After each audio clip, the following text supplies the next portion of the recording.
On Friday afternoon, Wendell's parents dropped him off at Sophie's house.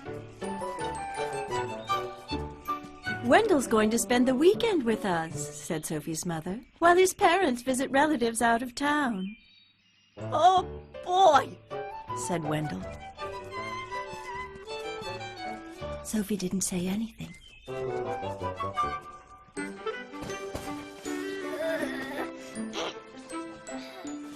After a snack, Sophie helped Wendell carry his sleeping bag and suitcase upstairs.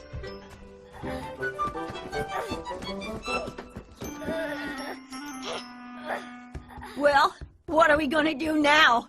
asked Wendell. "Do you have any toys?" Sophie pointed to her toy chest.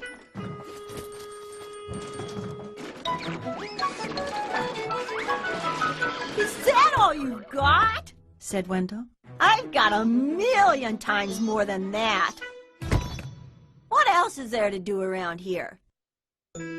"We could play house," said Sophie.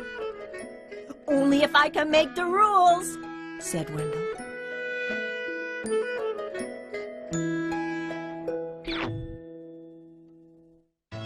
So they played house, and Wendell made the rules. He was the father, the mother, and the 5 children. Sophie was the dog.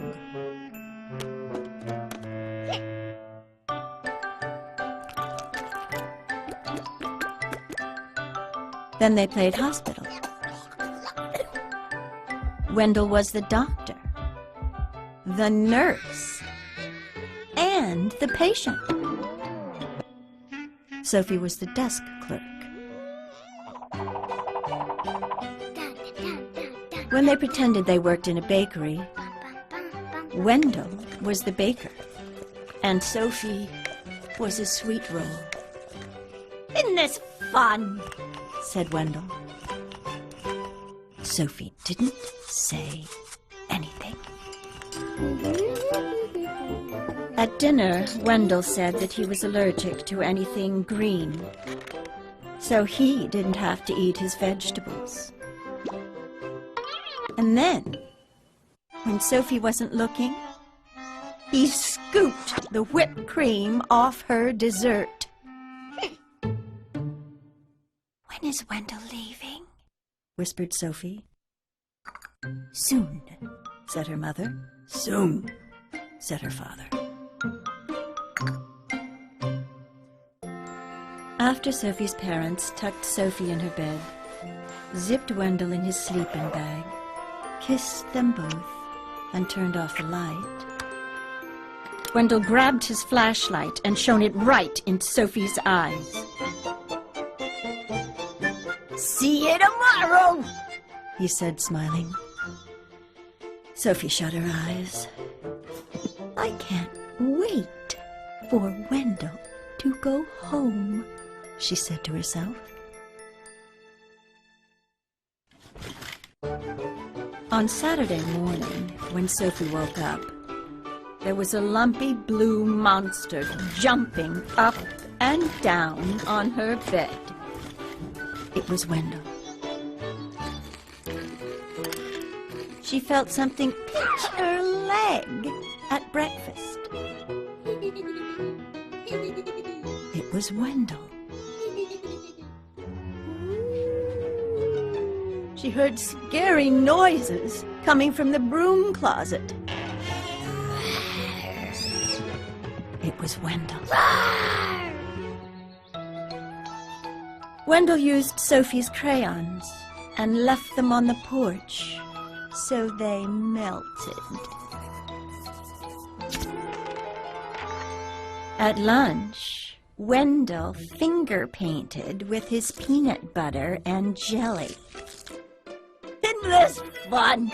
said Wendell. Sophie didn't say anything. "When is Wendell leaving?" whispered Sophie. "Soon," said her mother. "Soon," said her father. At bedtime, when Sophie put her head on her pillow, she heard something crunch. It was a note from Wendell. It said, "See you tomorrow!" Sophie shut her eyes. "I can't wait for Wendell to go home," she said to herself.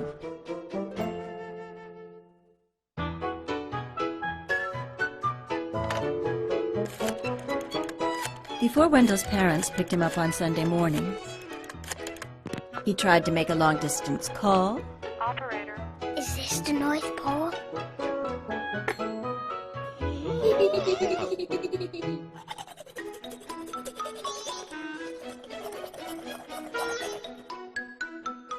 He wrote his name on the bathroom mirror with toothpaste.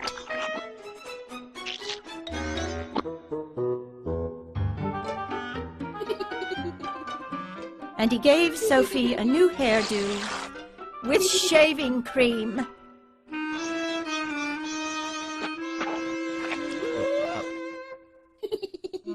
"Want to go outside to help me wash this off?" asked Sophie. "We could play firefighter." "Oh, boy!" said Wendell. So they played firefighter, and Sophie made the rules. She was the fire chief. Wendell was the burning building. "Isn't this fun?" said Sophie. Wendell didn't say anything. "Do I get to be the fire chief?" asked Wendell. "Maybe," said Sophie.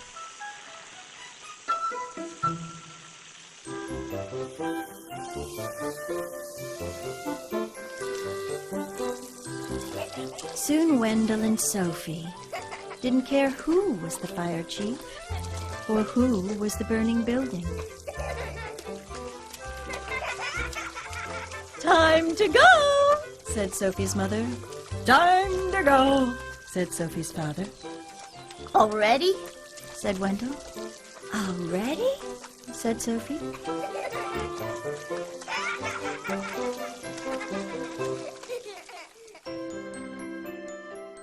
"When is Wendell coming back?" asked Sophie. "Never," said her mother. "Ever," said her father. That afternoon, when Wendell unpacked his suitcase, he heard something crunch. "Oh, boy!" It was a note from Sophie. It said, "I hope I see you soon."